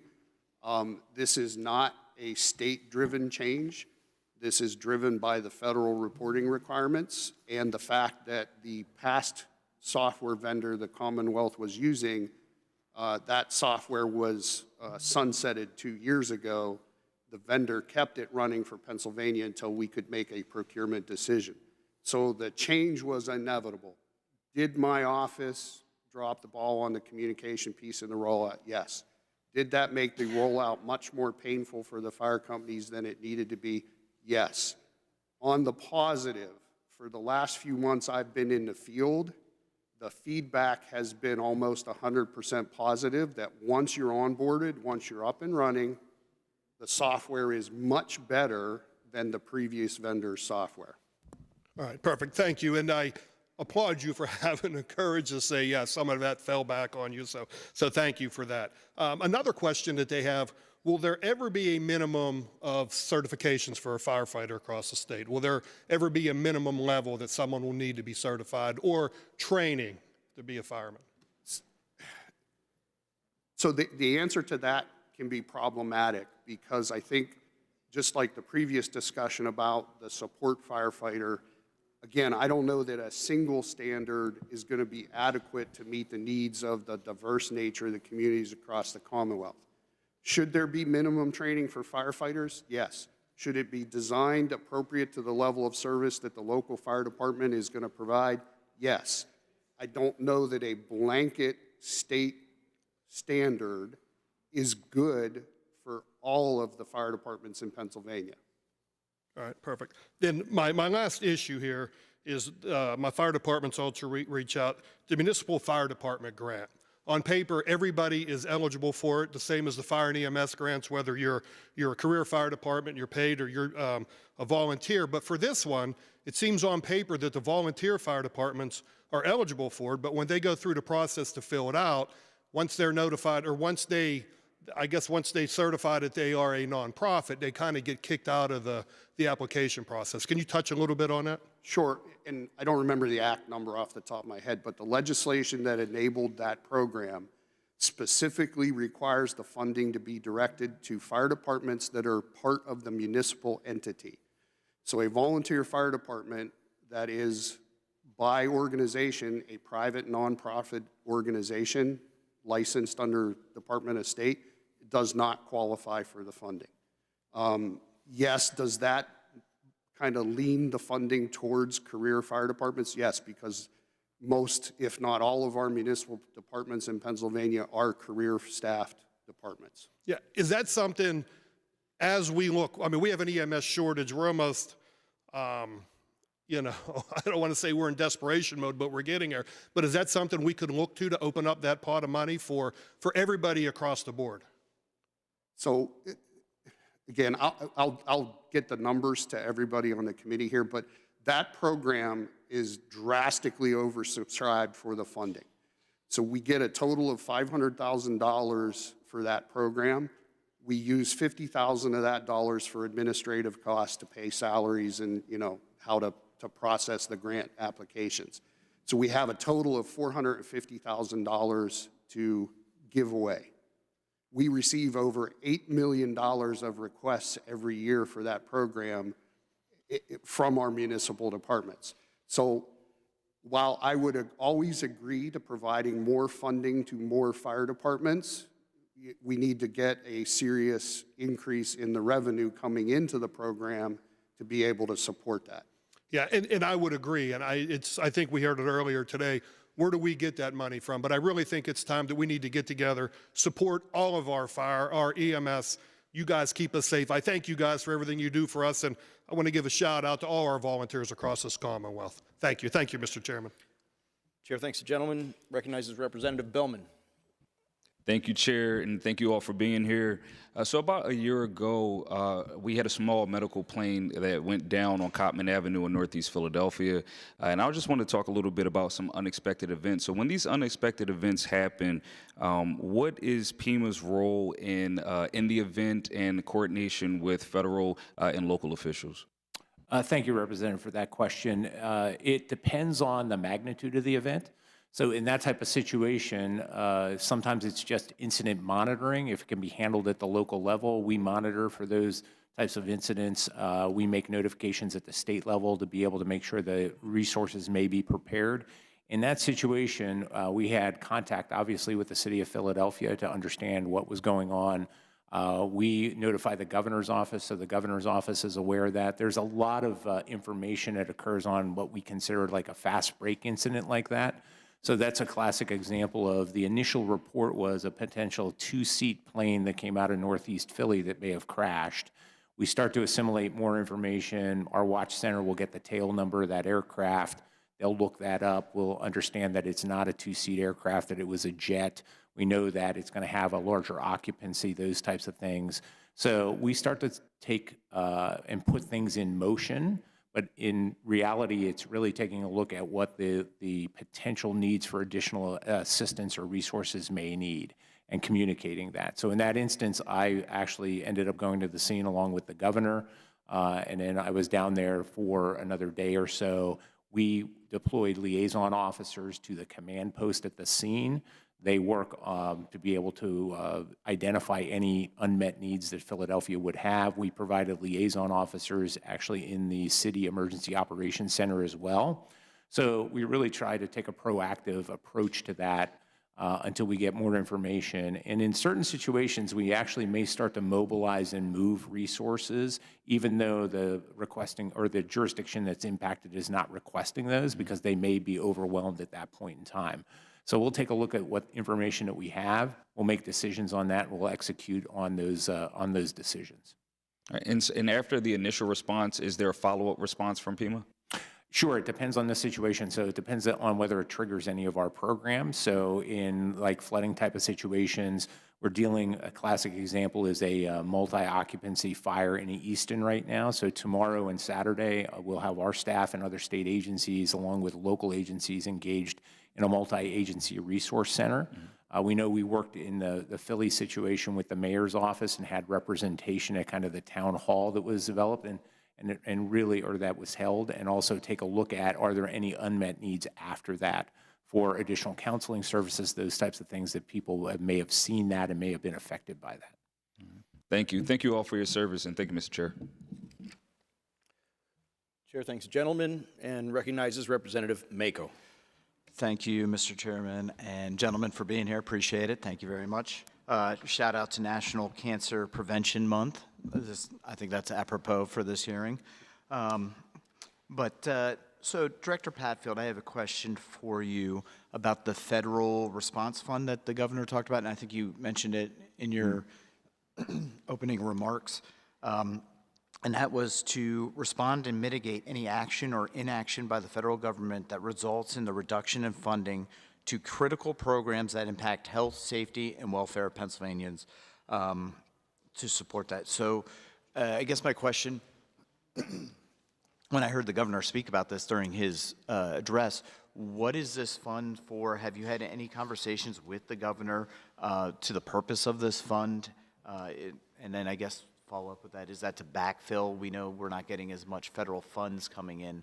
Can you speak to that, sir? So I think the purpose of that fund obviously is to be able to provide a bridge or to be able to fill in gaps. There are a number of state agencies that rely on federal funding and federal funding streams. So a classic example where that fund may be useful is with the SNAP benefit issue. Until that is established because of issues related to a federal shutdown, it may be kind of temporary to be able to fill that gap. In our situation, we rely on a lot of federal funding streams for projects. Just in the Building Resilient Infrastructure and Communities program, that was $133 million worth of projects that were cut. They will be reinstated. So we're looking forward to that. So that's really the premise behind that fund. There's a lot of uncertainty regarding federal funding streams right now.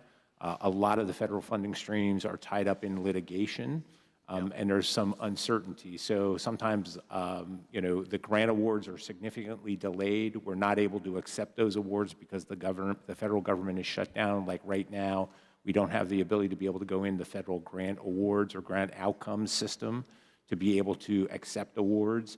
We're dealing with our Homeland Security grant program right now that we just recently accepted that award, but normally that award would be accepted at the end of last year. Gotcha. So there's significant delays, and those delays and gaps lead to real impacts across the programs and across the municipalities. Gotcha. Appreciate that answer. So then, and then that 100 million will be coming from the Budget Stabilization Reserve Fund, which we call the rainy day. It's supposed to be used for health, safety, and welfare of the Commonwealth. The governor proposed this fund.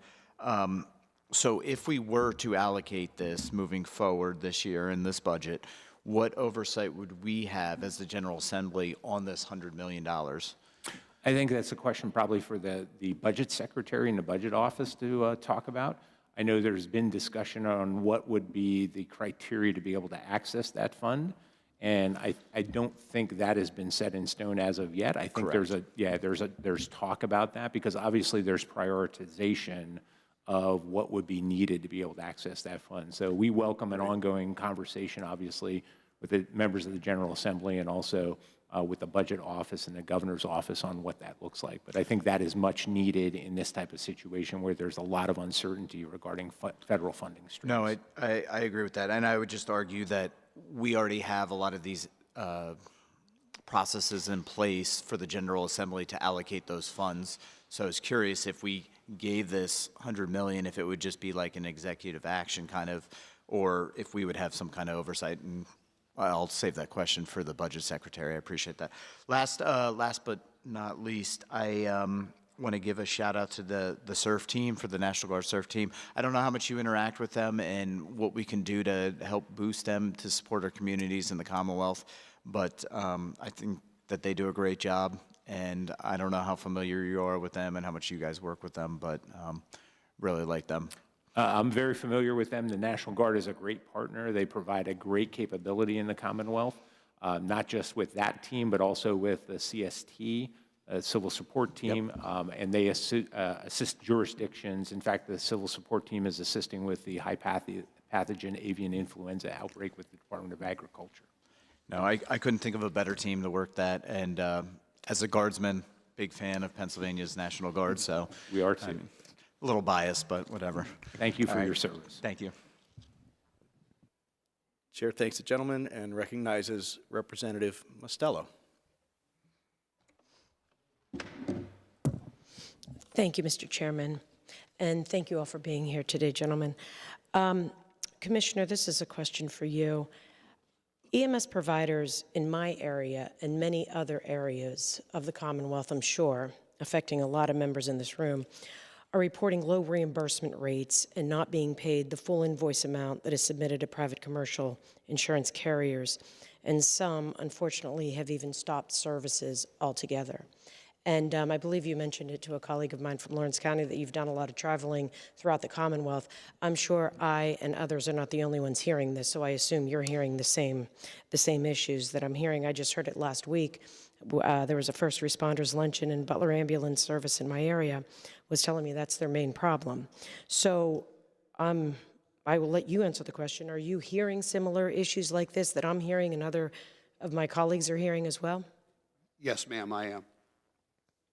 So you're hearing it a lot, or just like here and there? Does it depend on rural areas? Pretty much everywhere I go that EMS people are present, we have a discussion about it.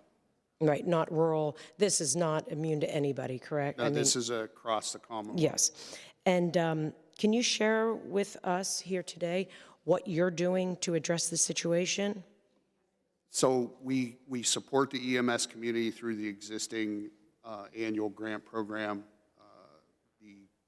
The EMS community averages almost 15 grand an agency in grants from the commission. Well, not so much grants. Let's talk about reimbursements, because that's really what my question is focused on right now. What are you doing in coordination with Department of Health to get these reimbursement rates up to where they should be? My role in that process is strictly to pass information on. So you're not advocating, you're just saying, here's what I'm hearing, here, have at it? No, I am encouraging we find a permanent solution to the problem. Additional grant money for EMS agencies is a Band-Aid to the problem. The real problem is addressing the specific issue that you've brought up. The billing reimbursement rates, direct pay to the provider, those are all needed changes. I have no direct administrative or regulatory authority to affect that. Do you think you should, though? I mean, as our fire commissioner, you're hearing it from all over. You see the decline in numbers of EMS units closing down, not showing up. I mean, is that all you are, is just kind of a pass-through that, you know, here again, you have to have ideas on how to fix this, right? Correct. And is DOH listening to your suggestions? And Yes. what are those suggestions? So again, the suggestions are we need to find a solution on the billing reimbursement question. Sure. Do you have specifics on those? You know, Right. again, I don't move in those circles in depth that I can speak to the mechanics of the billing system and the reimbursement system. I know I hear it as a pain point from EMS agencies across the Commonwealth. I have offered my support to Director Martin and the Department of Health to support legislative activity to change those laws, because when it comes down to brass tacks, to make your point valid, there are still approximately 20% of fire departments that run ambulances out of the fire department. They're not a standalone EMS agency. Right. Unfortunately, Title 35 gives me no authority to weigh in officially on EMS issues. So then there is legislation that we can put in to have you, to allow you more of a voice in this problem and in the solution that we're focused on right now. So I'd like to talk to you afterwards how to include that. Sure. I mean, I don't think you should just be, I don't want to say part of the problem, but just passing on the information. You're talking to these ladies and gentlemen every day throughout your travels. Don't you want more say and more of an advocate for them? Yes, ma'am. Okay. I'm very willing to sit down and have that conversation. Okay, good. So you have some ideas on what can be changed in those titles to give you more of a voice, to give you at least a lot more power than what you have now, instead of just being a pass-through? Yes, ma'am. We Okay, would great. engage in that conversation. Wonderful. Then I do look forward to those conversations so we can move forward with this. Thank you so much. Chair thanks the gentlelady and recognizes Chairman Gillen. Thank you, Mr. Chairman. Gentlemen, I appreciate your testimony. I thank you for your service and the service of those that you represent during especially difficult times. I've read about frozen fire hoses, fire police out there at all hours, lengthy tours of duty. So we as legislators are certainly grateful for your service and the service of those that work under you in the Commonwealth. Thank you that we're sending assets out to Rhode Island, who had tremendous snowfall out there. I don't think it's been mentioned. We got a number of PennDOT vehicles and assets to move snow. And so I think it's important that we share, as we have in the past, our assets with other states. A comment was made regarding data centers. And I talked to a volunteer firefighter recently, kind of shrugged his shoulders, like in terms of best practices and training and the challenges of fighting a data center fire. We had, I know, one in Virginia. It's not a common event, and I don't want to overstate the risk, but when there is a fire with lithium-ion, we know for motor vehicle situations that the approaches has to be different. Have we really caught up in our training regimen and our state standards and national models with regards to data center fires? The answer is we're working to get there, but no, as of today, we are behind. One of the objectives for the State Fire Academy is to release a lithium-ion battery training program within the 26 calendar year. Okay, I appreciate that. So it's a work in progress. I realize it's not a gotcha question. It's a new thing, and we're here to work together. And however we can augment that effort, it influences everyone, certainly in the Commonwealth. Regarding the $30 million proposal supplemental grant program, under the existing grant program of the 2,400 approximately firefighting entities in the Commonwealth, what % are utilizing the existing program? I don't know that we've ever looked at it in terms of a percent. So on the fire side, our official best estimate in terms of the number of agencies is 2,047 fire companies in Pennsylvania. And currently, 2,007 are taking advantage of the grant program. Right. And I'm certainly very supportive of the proposal, and if I can echo and amen some of the comments that have been made prior on making sure EMS is, I realize the Department of Health is coming in, and so we'll have a larger discussion with them. And the $6 million for urban search and rescue, there's a certain disadvantage when you go last. You just have to keep saying amen to things that have already been said. And the property tax relief as a funding source is also certainly a source of concern. If you were to divide up the $30 million amongst the over 2,000 departments, I think it works out to around $12,000 and some odd dollars.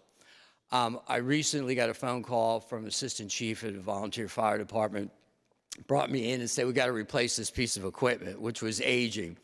And I don't have to state the numbers that were being discussed relative to the replacing this piece of equipment. But I would suggest, and to my colleagues and to the governor, that we're going to have to be very robust in terms of our approach because we're behind, and we're really far behind where we need to be.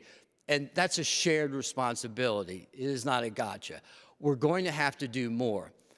I have bought every available flour from the local fire department at Easter time. I have brought hoagies. My wife is complaining there's no room in the refrigerator for things that I'm buying. All right? And we all want to support those breakfasts and all that's going on. But part of recruitment has to be a consideration for what we're asking people to do. All right? You will be the cook. All right? You're going to be the gardener. You're going to be funding or involved in fundraising in this particular area. And so we're asking them to do a lot.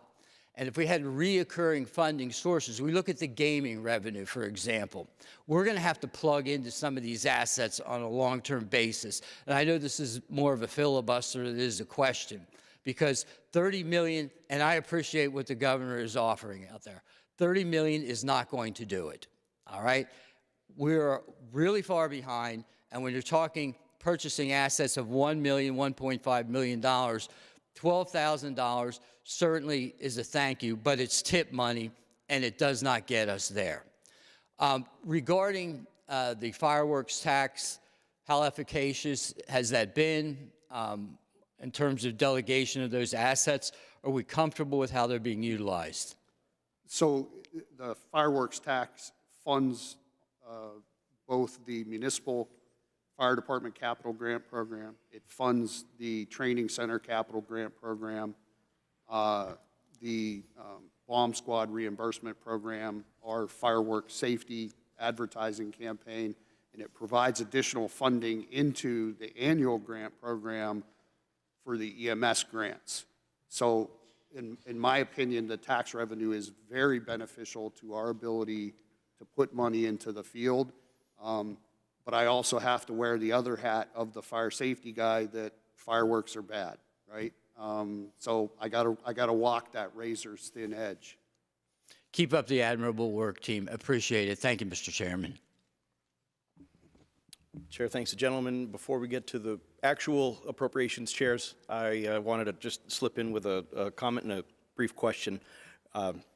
It occurs to me when I think about the volunteer firefighters across the state, EMS members, full-time firefighters, police officers, you sitting here and your teams, you are in the business of expecting the unexpected and planning for the unexpected.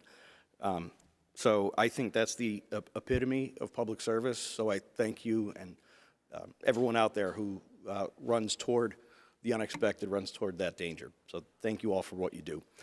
Now, what we are expecting is a pretty big year in Pennsylvania. The FIFA World Cup, America 250, Major League Baseball's All-Star Game, and the NFL Draft. So it's a big year for Pennsylvania, and the preparations that PEMA and other agencies will be doing are very key and critical to these events. Would you mind just detailing in brief what those preparations are, and how can we understand all of these events to be safe and sound for enjoyment. Sure, and that is obviously our hope. And, you know, as the director, people say or ask me what keeps me up at night. All of 2026 keeps me up at night at this point in time, so at least the vast majority of it. I think it's a tremendous opportunity, obviously, for the Commonwealth. We just want to make sure that we're well prepared. So we've been engaged, whether it's with Pittsburgh and the NFL draft, from the beginning of the planning meetings associated with that to the FIFA and the World Cup events in Philadelphia, and to the America 250 celebrations that are occurring across the state, for especially when it comes to FIFA, for a number of years right now. So I think that planning started in 2023. So Philadelphia has a number of committees. We sit in on those committees. We also have and are in the process of developing a statewide consequence management plan or framework that is designed to be able to take a look at all of these events. And really, there's a difference between what has to be provided for event support. So there are a lot of state agencies that are providing event support to some of these events, but there's also what we need for consequence management if anything would happen and we would have an incident within the event.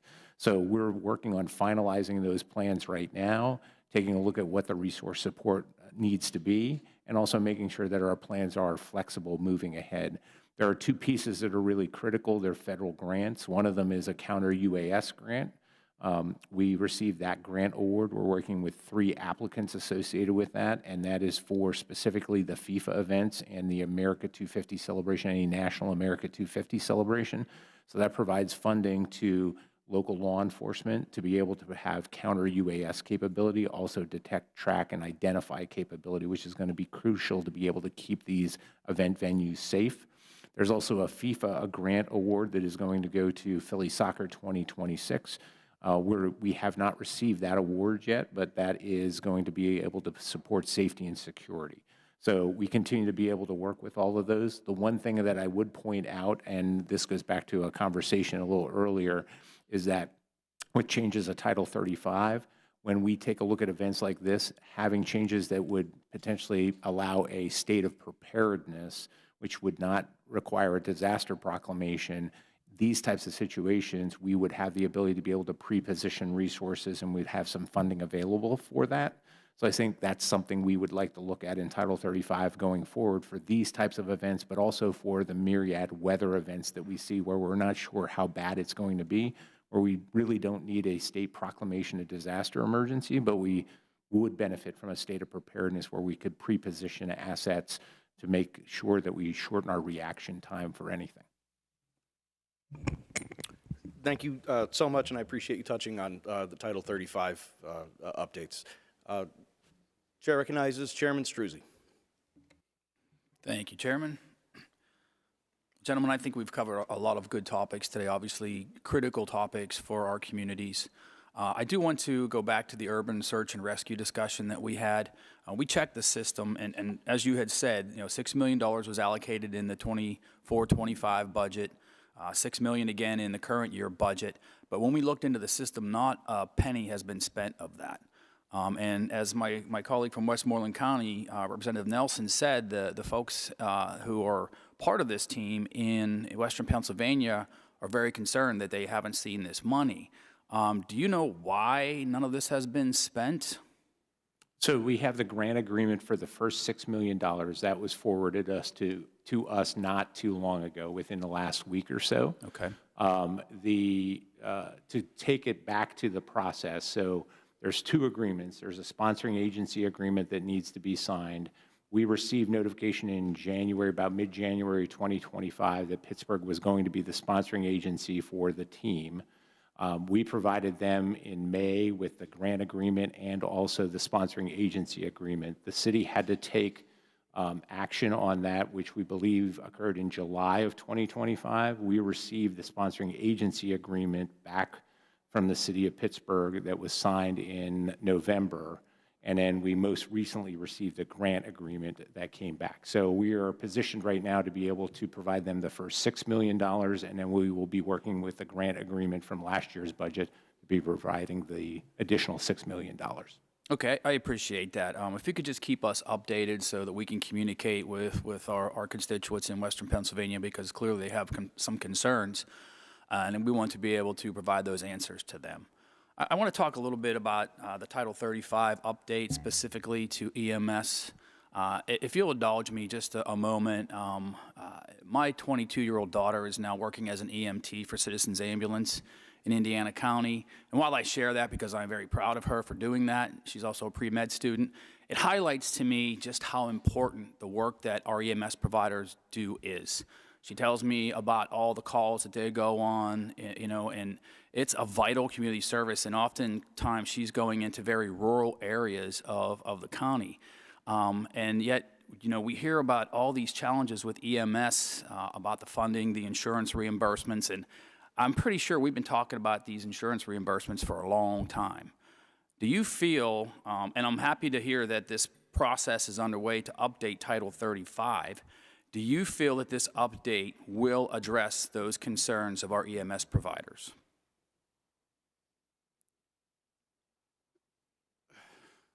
So I think that's question is best directed to the Department of Health, but I would also argue that it won't hurt. I think it's a step in the right direction, but we need more concrete legislative action to square away the billing process and, you know, take away, you know, again, we all know the problems, right? The reimbursement rates aren't where they should be for the cost of the service provided. You have the fact that insurance companies won't release payment directly to the service provider. It has to pass through the patient's hands, and a significant portion of that money never reaches the service provider. You know, so there's a lot of serious issues that have to be solved, but the best solution for our EMS community is a permanent solution, not a temporary grant solution. I totally agree. Have you spoken with the Pennsylvania Insurance Department about any of this? I have not, but I have had these conversations with the EMS director in the Department of Health. I think it would be important to have them as part of the discussion looking at this Title 35 update, because I think this is really an opportunity to address a lot of these concerns. You said it hasn't been updated since 1999? 96. So, yeah, it's been a long time, and clearly these issues have been around for a long time. And so I think that we need to take advantage of this opportunity. So, you know, whatever we need to do legislatively or whatever you need from us, I hope that all the right people are part of this team that's working on these updates, because you can't wait another 30 years for another update. We need to make sure that the right updates and changes are made now, because, as I said, the services that EMS provides or volunteer fire companies provide in all of our communities, rural, urban, suburban, wherever they may be, are, I think, the core functions of what we do as a government to keep our community safe. And when you pick up the phone to call for an ambulance, someone answers and is going to be there. Gentlemen, I appreciate you being here. I appreciate everything that our volunteer fire companies do, our paid fire companies, our EMS, and all of our first responders in this Commonwealth. We appreciate everything that you do. All right, thank you. Thank the gentleman. First, I wanted to also extend my thanks to PEMA and the work that you do. You know, Philadelphia, we have our own fire department and all that other kind of stuff. But I remember when a plane went down in northeast Philadelphia, I think that was maybe last year or the year before. I remember being on the phone with folks from PEMA, your amazing ledge director over here, you know, who just happens to be a member of Phi Beta Sigma Fraternity Incorporated, the greatest fraternity known to man. Just want to put that out there. But no, being on the phone with him, we had a new mayor and new administration and new things, and we were coordinating to make sure that the city of Philadelphia in this crisis was getting every support that we could from the state. And so I just wanted to publicly put on the record that we're grateful for all that you do at PEMA and all of the work that you do every single day to keep the people of Pennsylvania safe. It does not go unnoticed. And so thank you publicly for that. I do want to just clarify for my friends in the West, I just want to make sure that when we leave this hearing, that we have all of the information on the record. So it's your testimony that there is no cut to the $12 million for the project out in Western PA. Is that correct? Correct. There'll be two fiscal years, $6 million each that will be going. Right. So even though the money doesn't appear in this year's budget, it's because the $6 million twice was in previous budgets, correct? So our folks in Western PA will be made whole with the $12 million in two $6 million tranches. Is that correct? That is correct. Okay. I just want to make sure because it is extremely important that our friends on the western side of the state have all of the emergency tools at their disposal as well. I remember a few years ago I was out with then Mayor Ed Gainey and other members when the I don't remember the name of it. My Pittsburgh friends do. The bridge collapsed, and we were out there. I'll be honest with you, I couldn't even imagine what I was actually seeing right there in front of me with that bridge collapsing.